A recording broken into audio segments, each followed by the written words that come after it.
கர்த்தருக்கே மகிமை உண்டாவதாக. காத்துக்கொள்.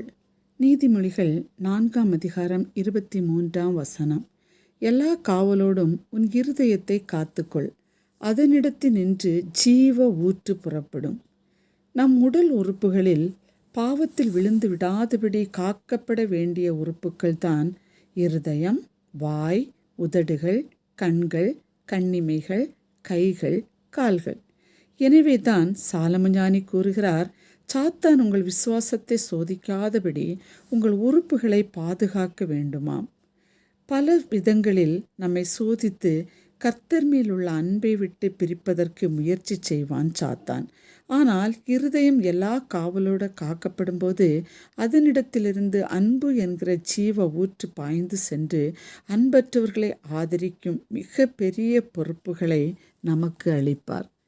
பவுலை பல போராட்டங்கள் சூழ்ந்து கொண்டன. ஆனால் அவர் சவால் விட்டு சொல்கிறார், மரணமானாலும் ஜீவனானாலும் கிறிஸ்துவின் அன்பை விட்டு நம்மை பிரிக்க மாட்டாதென்று நிச்சயித்திருக்கிறேன் என்று கூறுகிறார். யோபு பக்தனின் வாழ்க்கையை பாருங்கள். சாத்தன் எவ்வளவாய் வேதனைப்படுத்தினான்.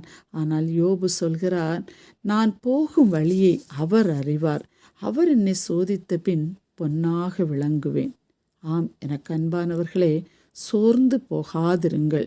நம்மை தாயின் கற்பத்திலிருந்து தெரிந்து கொண்ட கர்த்தர் நம்மை விடுவிப்பார், நமக்கு பலன் தருவார், தடைகளை மாற்றி ஜெயத்தை கட்டளையிடுவார். இந்த நாளில் அதை நாம் ஒவ்வொருவரும் காண்போம்.